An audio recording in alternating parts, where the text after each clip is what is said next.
Now let's move on to the functions of an exchange. Right next to Sandton City is a big building called the Johannesburg Stock Exchange. This is not where the money is kept, and it's not where the shares are kept. The exchange acts as a facilitator in making sure that trades are tradable and they are guaranteed and they settle. The exchange has two main functions. Let's have a look at them. In a nutshell, the first function is it helps companies by raising capital in the primary market. The second function is allowing those shares to be traded in the secondary market. So an exchange, in essence, helps bring a company to the market, and then it helps to trade those shares. So the exchange can be seen as a facilitator by helping the trading of shares. What is a market? A market is just that. It is a place where a buyer and a seller come together and they exchange money for goods. An exchange is merely an organized market. Let us look at one of or few of the things that the exchange does. They guarantee transactions. They make price awareness available. So, for example, a private company that would... So, for example, if you wanted to determine the price of a private company, you'd have to do a valuation, there would have to be a due diligence, there would have to be a lot of work done by the accountants in the background. However, a listed company, the price is right there. You can see it. It's tradable. There's a buy and there's a sell. The exchange distributes information. How does it distribute information? Through SENS. What is SENS? SENS is a news announcement.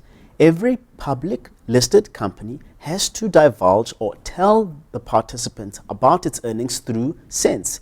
This makes sure that information around public companies is transparent. The exchange is governed by very, very stringent rules, and the main reason is to protect you and I as investors. The exchange also has a main function of ensuring that trades clear and settle. What does a trade clearing and settling means? It means that the money that is used to buy and sell shares actually ends up in those companies. And similarly, those shares end up in the investors' hands. So the whole process of clearing and settling is extremely important for an exchange because it makes sure that that process is uninhibited and actually guarantees settlement. An exchange allows for an orderly market. It protects in the interests of the investor through the regulation and ensuring that the trades are guaranteed and they settle. There are various exchanges around the world. For example, the New York Stock Exchange, the Tokyo Stock Exchange, the London Stock Exchange, and right here at home, the Johannesburg Stock Exchange. Now, let's have a practical look to see how the exchange makes price awareness or price availability possible. Here we've got a central order book trading system. In this example, we're going to discuss a closing auction. Now, the exchange has various opening and closing periods. There's an opening auction, a closing auction, and there's time during the day where lots of trades take place. This example takes us through a closing auction.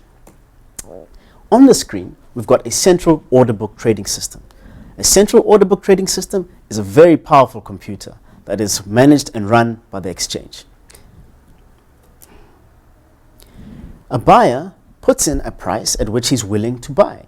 Hence, it's called a bid.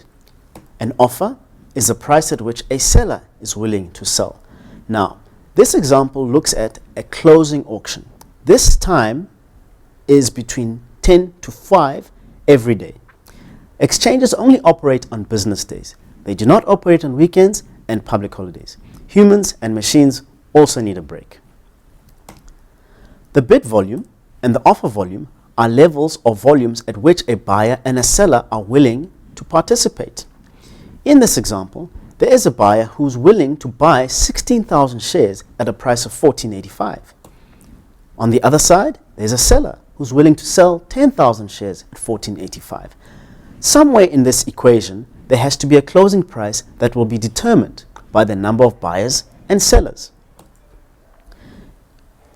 At $14.85, we have 20,400 shares that are available to buy, and at $14.85, we have 26,750 shares.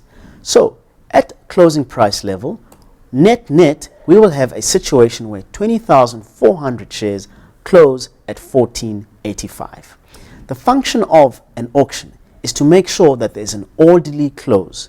As we had said before, the exchange makes sure that prices take or trade in an orderly manner, and a closing auction is just one of those mechanisms to make sure that we have an orderly closing price level.